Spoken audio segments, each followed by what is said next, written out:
This basically shows you that he's a hero with a sage or mystic aspect. Okay, Arjuna was born when Indra, the god of rain, blessed Kunti and Panda with a son from childhood. Arjuna was a brilliant student and was favored by his beloved teacher Drona. Arjuna is depicted as a skilled archer. So Joseph, the fruitful bow, being tormented by the arrows, and arrows deal with an aspect of the divine. Libido symbols are arrows as well, though, too, something to keep in mind. All right, Arjuna is depicted as a skilled archer, winning the hands of Draupadi, who married the 5 brothers because of Kunti's misunderstanding and Mahadeva boons. Arjuna is twice exiled, first for breaking a pact with his brothers, and secondly, together with them when his oldest brother was tricked into gambling away the throne. Some notable incidents during the first exile were Arjuna's marriages with certain princesses, right? During his second exile, Arjuna gained many celestial weapons, okay? And his weapon is the bow and arrow.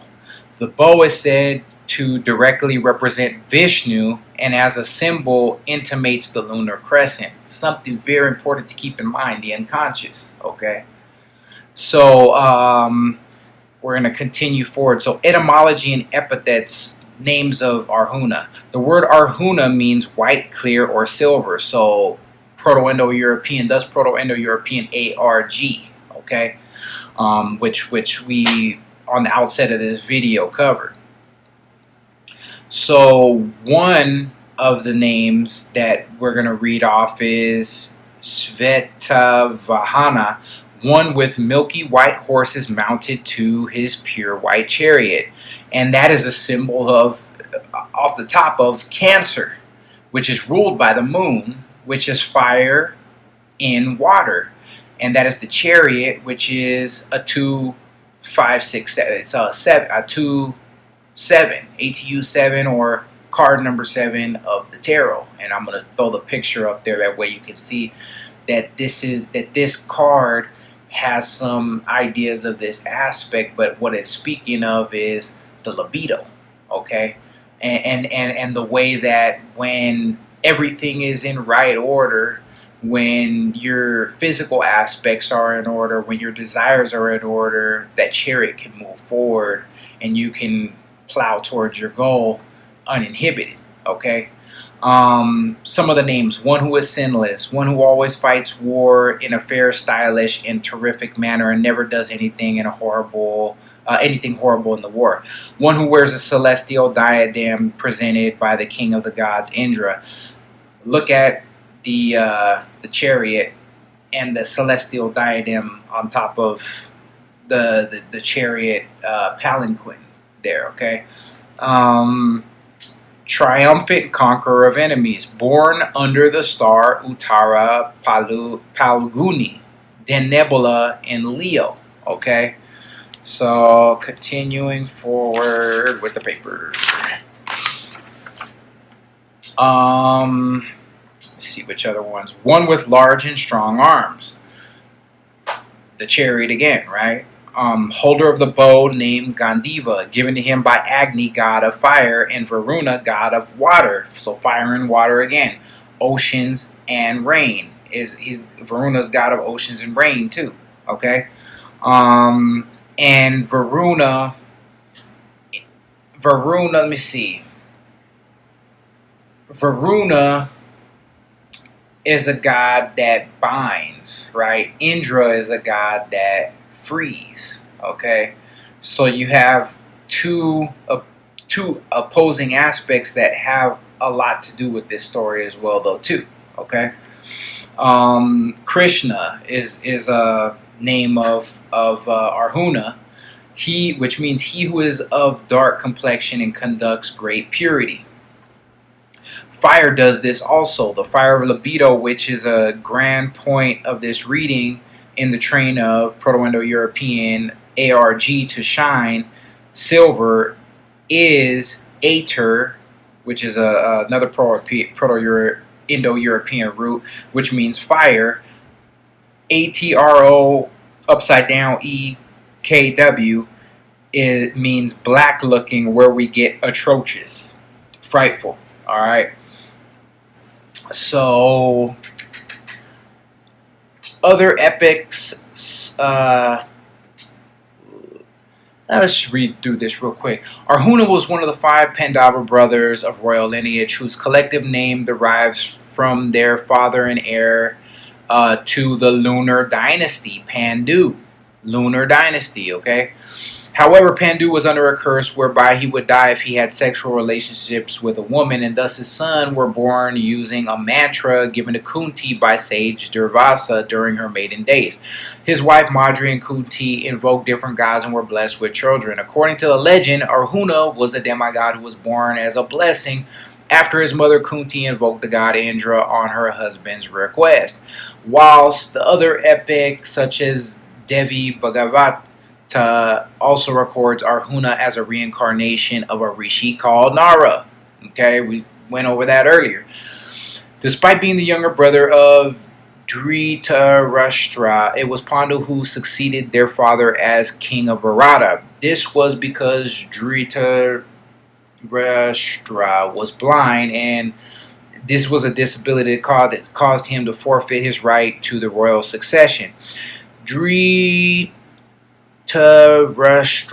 fathered 100 sons known as the Kaurava brothers and ascended to the throne on the death of Pandu. The Pandava brothers were then brought up with their cousins, the Kauravas, and the education of these boys was supervised by Bhishma.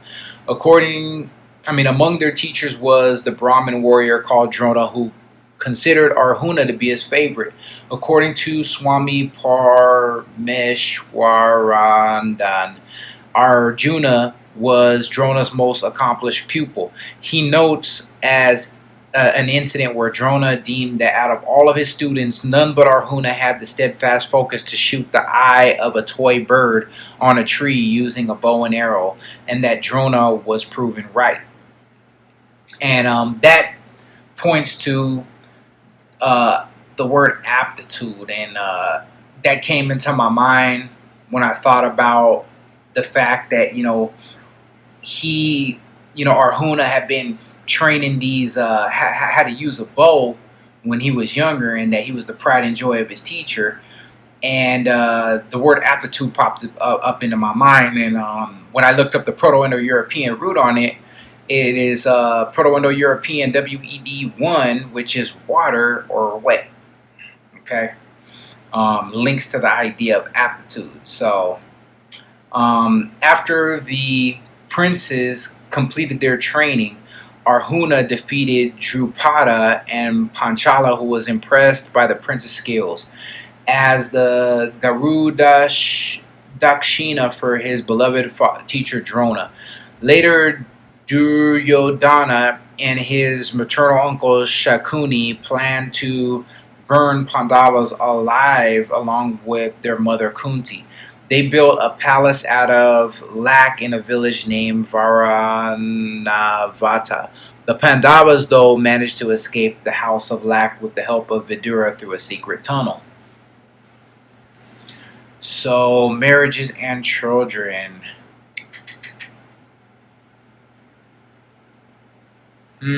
So here's what I'm going to do. I'm going to read. There's a lot that we could read here, but there's one marriage that's very important to the idea of this story. So what I'm going to do is read this portion here.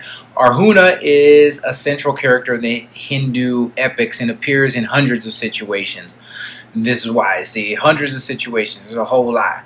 Among the most notable in his marriage to Draupadi, the fire-born daughter of Drupada. That's one of the most important marriages, who was the king of Panchala. After the event of Laksha Griha, Arjuna, his mother, and his brothers decide to hide from Hastinapura. One day, Arjuna learns that Drupada is holding an archery tournament to determine who should marry his daughter. The tournament was to lift a string, a bow, and fire arrows to pierce the eye of a golden fish, only by looking at its reflection in the water.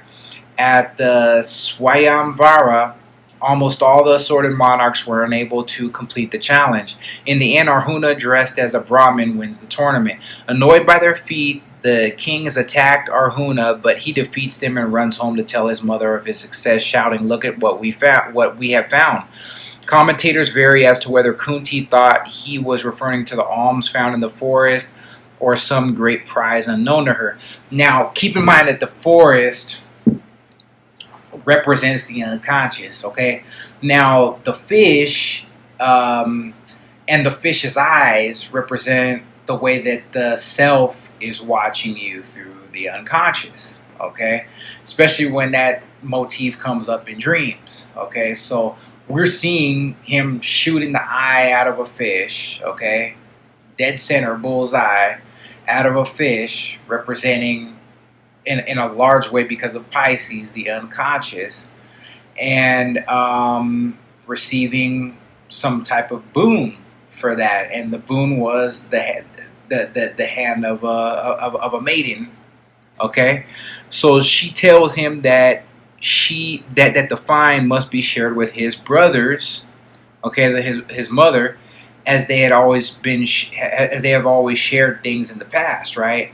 This misunderstanding, combined with the protocol that the oldest brothers that the oldest of the brothers, Yudhishthira, should marry first, leads to the agreement that all 5 brothers marry her. This is one of the rare examples of polyandry in Sanskrit literature. The brothers agreed that none should intrude if Draupadi was alone with one of the others. The penalty for doing so is a year to be spent in exile, during which the culprit must remain celibate. When Arjuna, his siblings, mother, and Draupadi returned to Hastinapura, Dhritarashtra, determined to avoid a rivalry developing for control of Hastinapur by splitting the kingdom, with half of it being left to his own eldest son, Duryodhana, and half to his eldest son, Pandu Yudhishthira. Arjuna inadvertently broke the pact with his brothers, intruding as he sought to collect weapons whilst Yudhishthira was alone with Draupadi. He felt obliged to go into exile despite Yudhishthira's attempts to dissuade him. It was this event that led to him forming a close relationship with his cousin Krishna.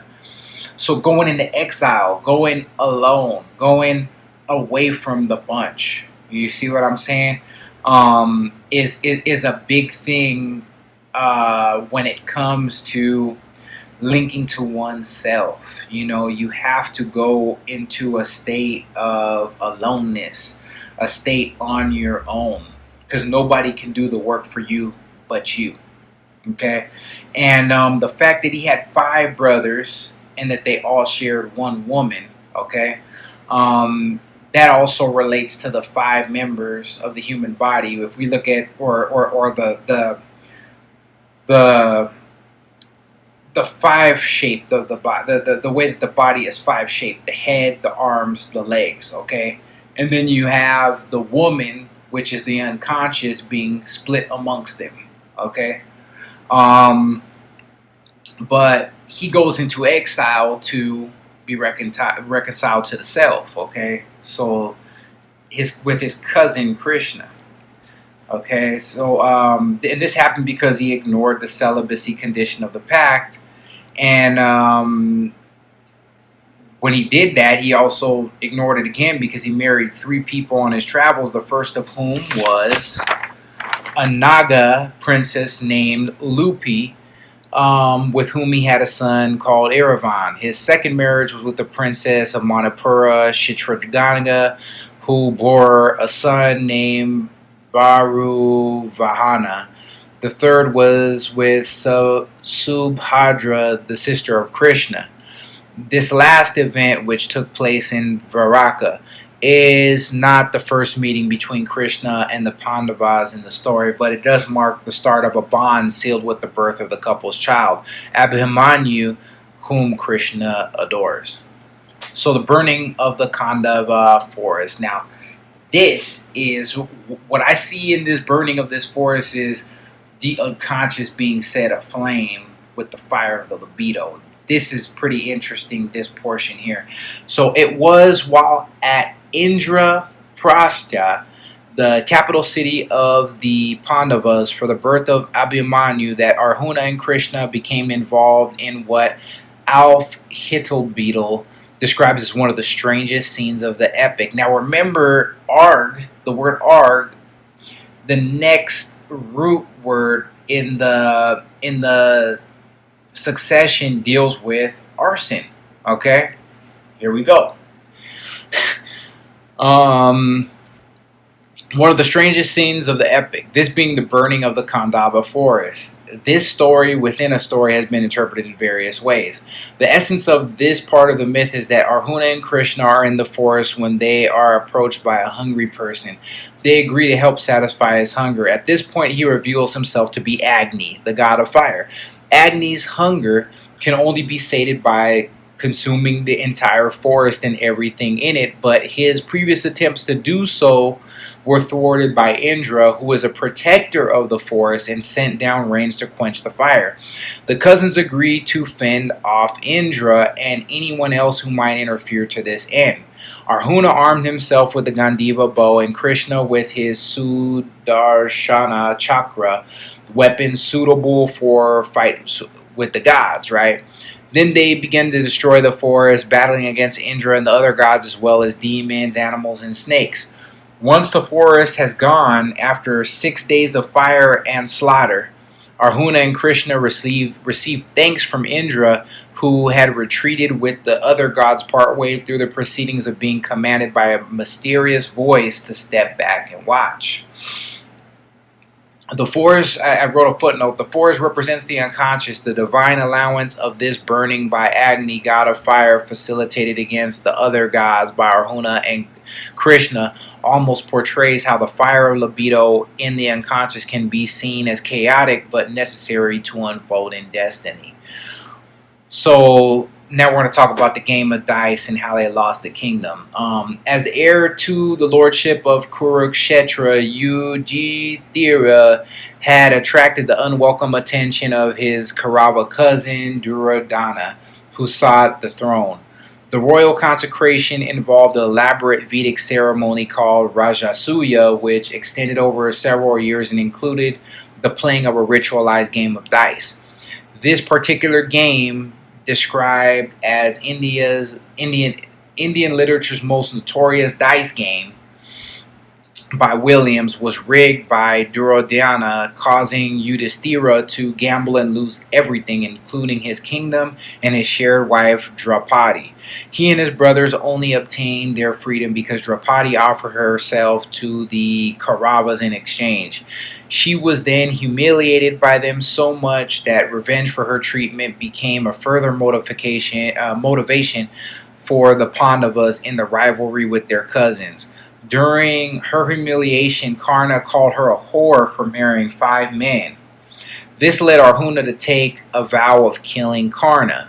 The brothers, including Arjuna, were forced into a 12-year exile to be followed by a year living incognito if Yudhishthira was to regain his kingdom. So the exile of the Pandavas. While in this exile, Arjuna performed 12 labors, as did Hercules, right?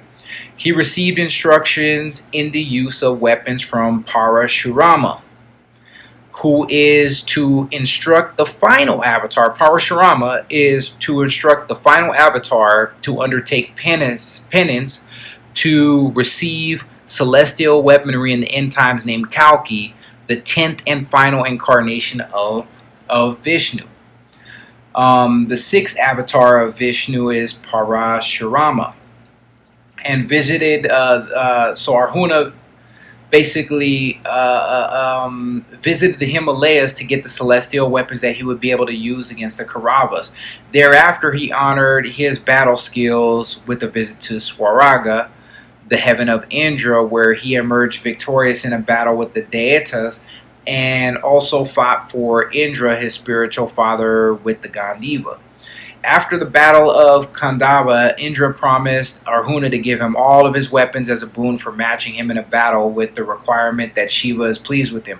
During the exile, following the advice of Krishna to go on meditation or tapayasa to attain this divine weapon, Arjuna left his brothers for a penance on Indra Kiladri hill. So he went up to this hill, okay? And a hill represents sublimatio. Sublimatio, we could link this in a way too from sublimatio to calcinatio as well too, because this is something that represents receiving vision, receiving some divine clarity that sets forth a plan for an ascetic individual.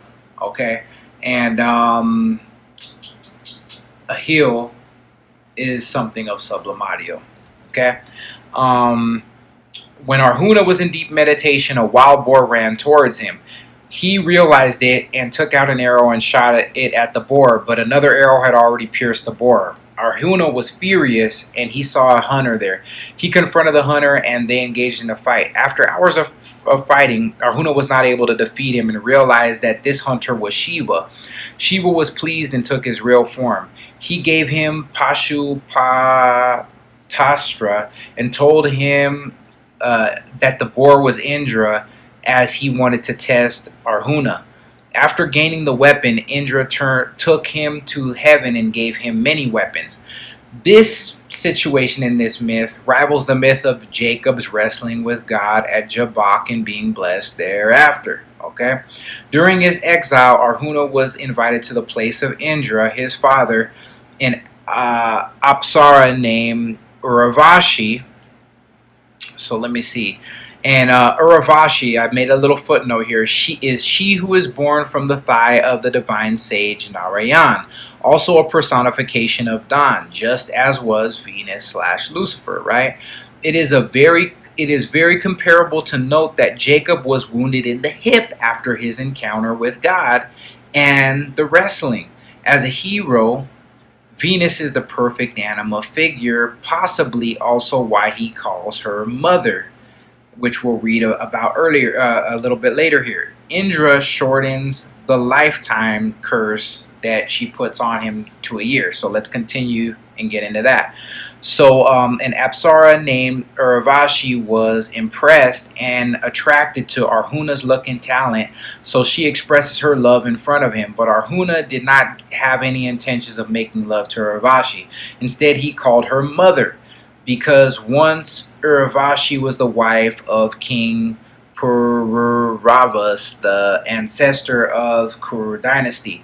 Urvashi felt insulted and cursed Arjuna that he would be a eunuch the rest of his life. Later on Indra's request, Urvashi curtailed the curse to a period of 1 year.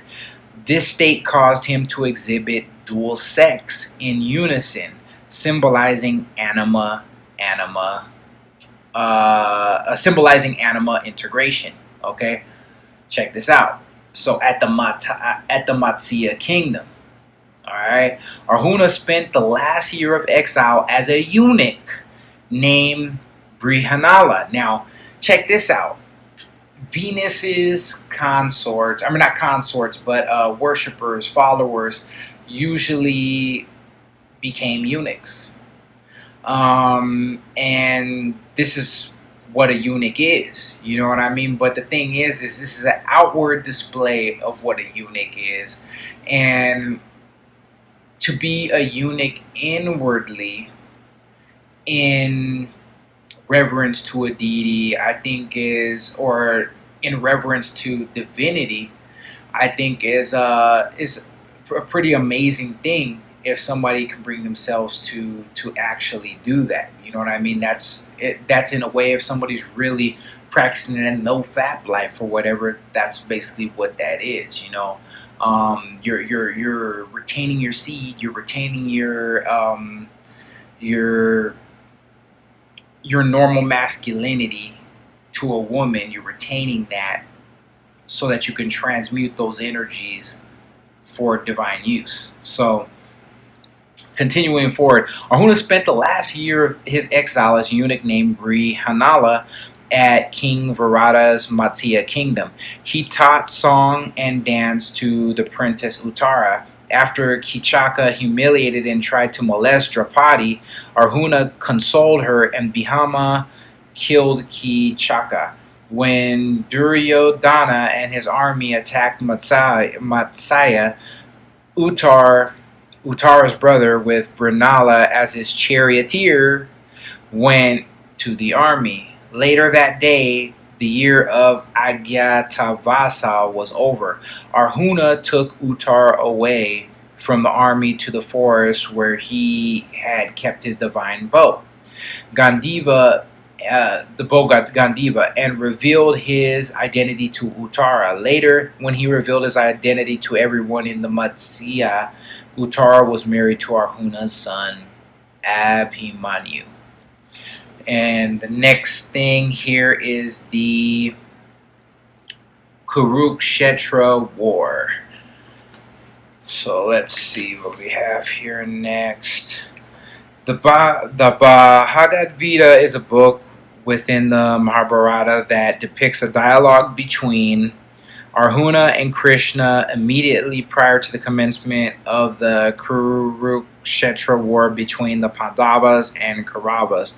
According to Richard H. Davis, the conversation deals with the moral propriety of the war and much else as well. The Gita begins with Arjuna in confusion and despair, dropping his weapons. It ends with Arjuna picking up his bow, all doubts resolved and ready for battle. In the lecture in which I detail my personal experience of fighting with my own kinsmen from a gym I once trained and moved on in good standing from, I detailed the struggle I too had with the emotional limbic/feminine center precluding a battle. And I had to write that in there because in this war, this is what Arjuna went through. And this battle was his conjunctio, you know? This was his conjunctio, and the thing is about the conjunctio is you know, at certain times in your life, you're going to face situations where there's a conjunction of opposites, and you're faced with a situation where, I mean, in one way, I mean, you could turn away and you could relent and say, I'm not going to do this, but sometimes there's something higher, and there's a higher reason that says, no, you have to face this. You must do this, no matter how unpleasant it might be, no matter how maybe somebody might get hurt, maybe no matter how somebody may not like it or whatever, this is something that you must do. Go and do it. So it's one of those type of things that Arjuna falls into in this situation, in this story, and this was his conjunctio here, what it is that he had to face. So I'm going to read about the war period here in this situation. So in the war, Arjuna was a key warrior in Pandava's victory in the Kurukshetra War. He killed many powerful and key warriors of Kaurava's side. Fall of Bhishma. On the 10th day of battle, Shikanda accompanied Arjuna on the latter's chariot, and they faced Bhishma, who did not fire arrows at Shikandi. He was then felled in battle by Arjuna, pierced by innumerable arrows with Shikandi in front. Bhishma did not even look in that direction. Arjuna shot arrows at Bhishma, piercing his entire body. There's deaths of many different war generals, kings, or I guess individuals that are key targets, right? One of them I'm going to read here, which is pretty, you know, it shows the resolution. And keep in mind, his decision to go to battle, okay, took 10 days. He really had to think on this situation. And I personally think of the indecision that Arjuna faced, the emotional discomfort that he felt having to face his kinsmen that day. I can do so because I've at certain times had to fight against friends. I've had to get into situations with individuals that I really think highly of, you know, or individuals that are associated with other individuals that I think highly of. And it's all in the process of living out aspects of the warrior type, or the warrior image, if you will, the warrior archetype. Okay, which the chariot, Cancer, as far as even in the tarot is concerned, is such. Okay, the libido deals with the hero's journey. Okay, and that's an archetype, or even a storytelling type, because they have stories that are based around the hero's journey, ways of telling stories that deal with the archetype. And you know, when all is said and done, it took him 10 days to make this decision, but when he was ready to go after it, he went after it with everything, you know. And that's how we have to be in the face of the conjunctio. You know, sometimes we have to sit back, gather ourselves, gain our strategy, but we must execute, and we must execute what it is that we feel we have to do to the bitter end. You know, whether it's ours or whether it's for the next individual that's the target. You see, as far as executing goals, it has to be the same way. You know, and the hero's journey is not just cordon off for men. You know, it's also something of women. You know, the story of Psyche and Cupid, or Psyche and Eros, if you will, is a feminine hero's journey. You know, it's actually a really amazing story. It's actually one of my favorite stories. You know, out of many different myths that are considered favorites of mine.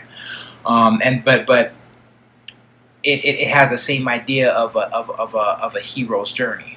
You know, as a heroine's journey there. So I'm going to read this one here. Arjuna, the death of Jayadratha. Arjuna learns that Jayadratha blocked the other four Pandavas at the entrance of Chakravyuha, due to which Abhimanyu entered alone and was killed unfairly by multiple Kaurava warriors on the 13th day of the war. Arjuna vowed to kill him the very next day before sunset, failing which he would kill himself by jumping in a fire. Arjuna pierced into the Kaurava army on the 14th day, killing 7 Akshohinis, 1.5 million of their army, and finally beheaded Jayadratha on the 14th day of the war. So, I mean, dude was going on a warpath, you know? And obviously the weapon that he was given was a very formidable weapon, he being a human being, right? But also being linked to a higher source. So we can see that same type of motif in the story of Samson, who, when he became filled with the Spirit, another idea of being ego inflated or being enthused in theos, filled with the divine Spirit of God, he was able to slay so many different individuals that were his enemies, you know, hundreds and thousands, you know.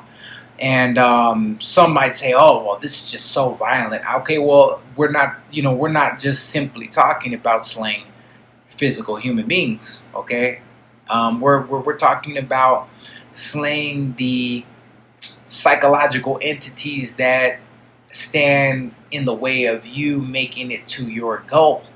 And the thing is you need to learn how to stand up to those things, and you can only do so with the power of the numinous, with the power by being linked to the power to the power of the unconscious, by having that self-ego access, and by understanding how it relates to you, how you relate to it.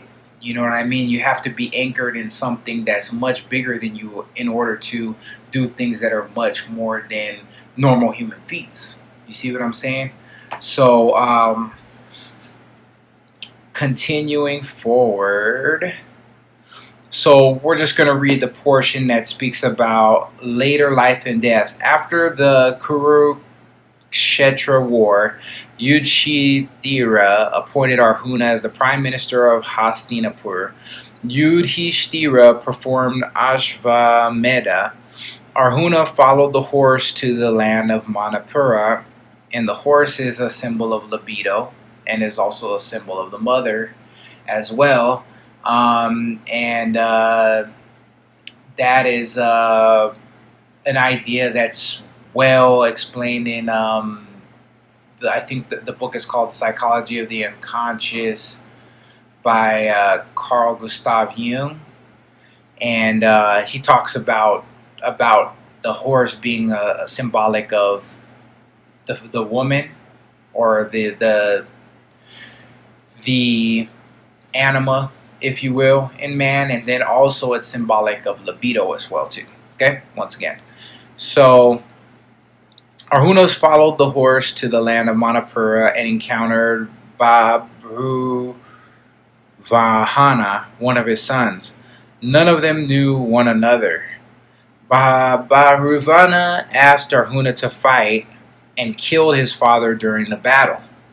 Chitranganda came to the battlefield and revealed that Arjuna was her husband and Babruvahana's father. Ulupi, the second wife of Arjuna, revived Arjuna using a celestial gem called Nagamani. After Krishna left his mortal body, Arjuna took the citizens of Dwaraka, including 16,100 wives of Krishna, to Indraprastha. On the way, they were attacked by a group of bandits. Arjuna desist fighting, seeing the law of time.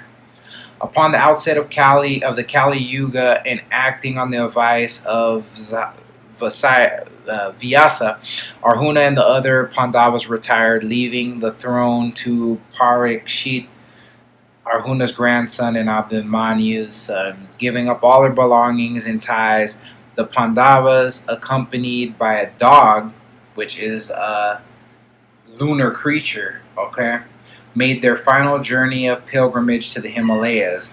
The listener of the Mahabharata is Janamejaya, Parikshit's son and Arjuna's great-grandson. So the story kind of comes to a rounding there at that point, okay? Let's see what else we got here. And that is it. So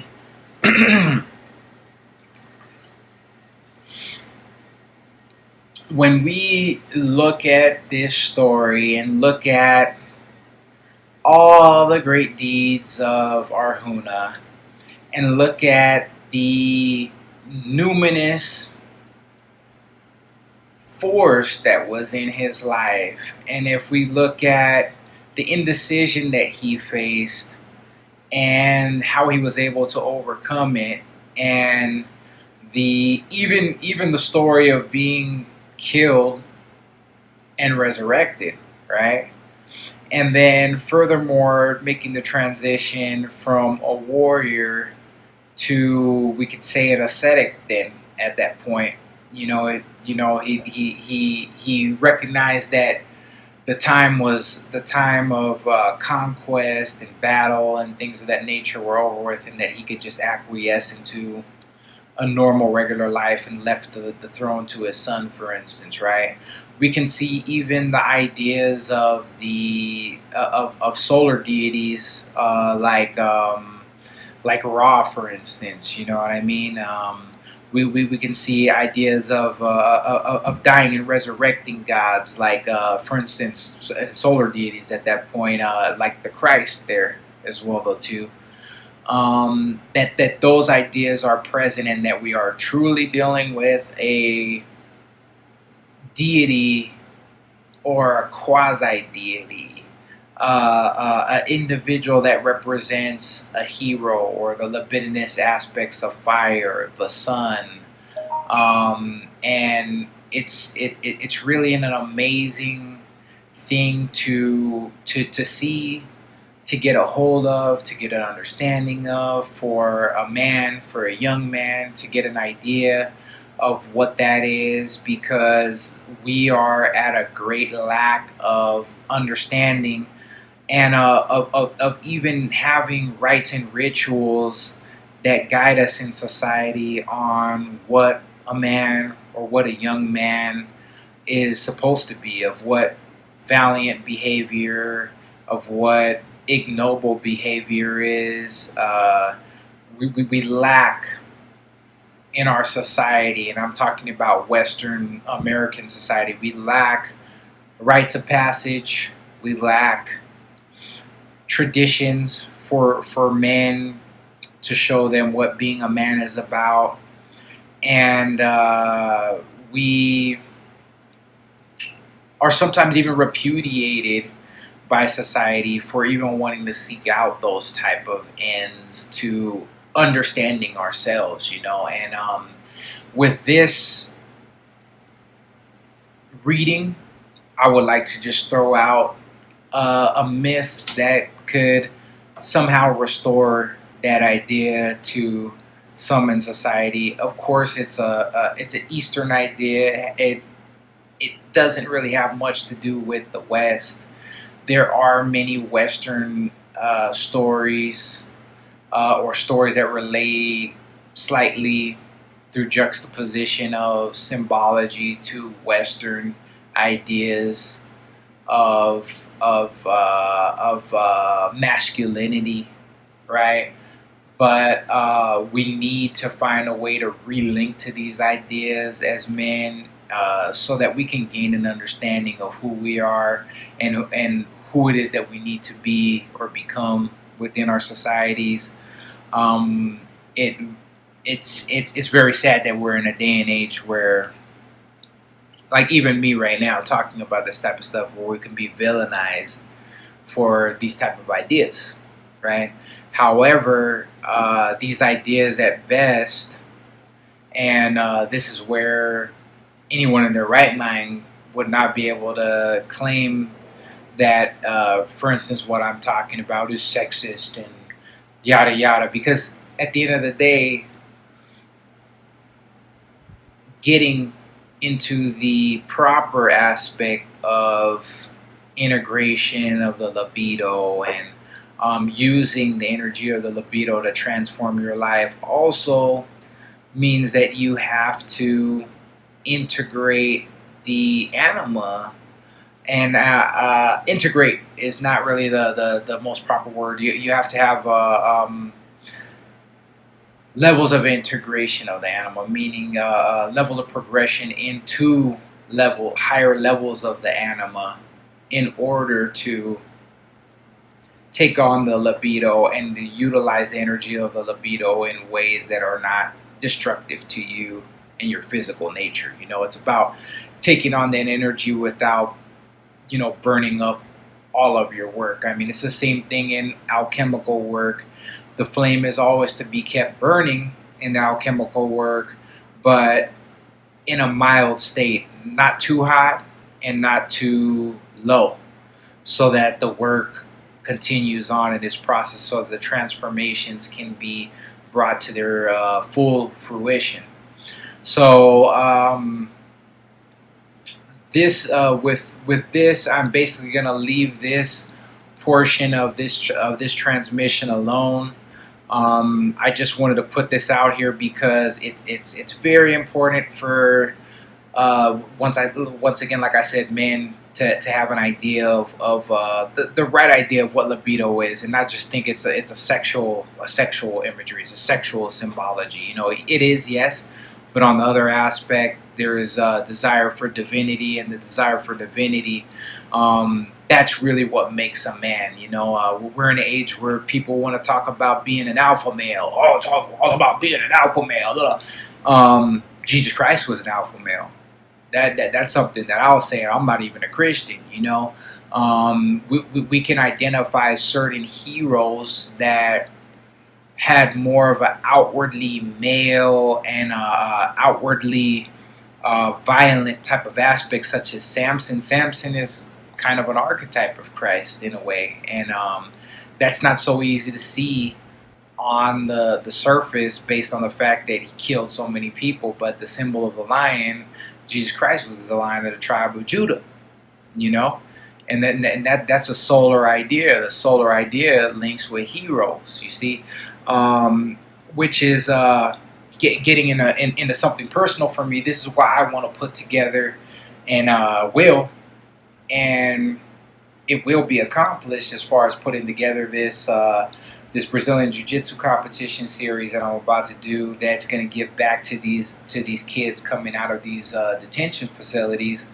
The reason why I'm going to do this is because it gives individuals an understanding that there needs to be a rite of passage within the community amongst the young men and even the young women that want to participate in these tournaments, and that become part of the wrestling program that we're going to be donating to. They're young men and women in these situations. There needs to be a rite of passage that can be used to help initiate people into forms of practice that engender a positive understanding of what libido is and what that energy is, and the application of it, so they can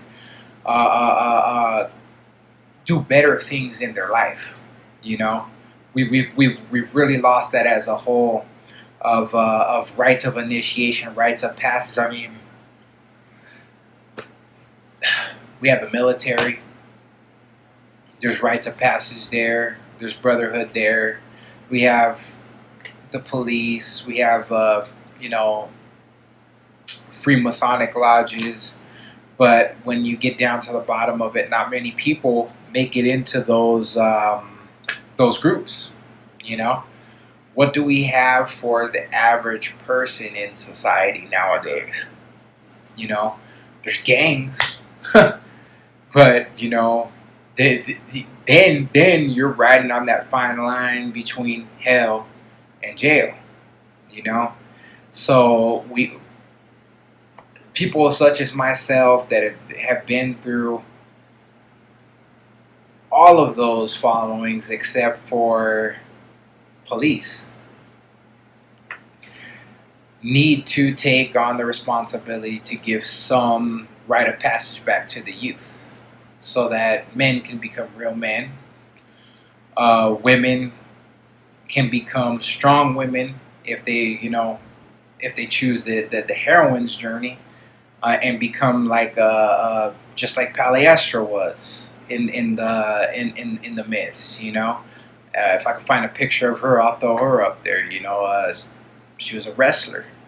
You know, but this is just one aspect, one mode of stepping into some type of initiatory rite that gives some strength and backbone to people in the community, you know.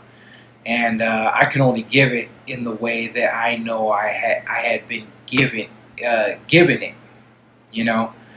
And I don't want to give that in some of the more negative ways that I received it. So with all that said and done, that's what this whole reading was about in many of the aspects that I explained it. If you haven't subscribed to this channel, please subscribe to this channel. If you haven't liked any of the videos and you do like the videos, please like them, share them to anybody that you know that would be blessed by the material within the videos.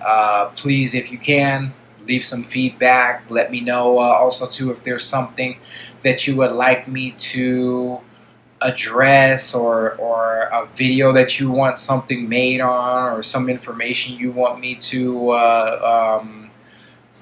study up on and maybe make a talk about. Feel free to reach out and make a suggestion, and I'll follow up. I'm here making these videos for people in the community such as yourself that will find some type of enriching value within them.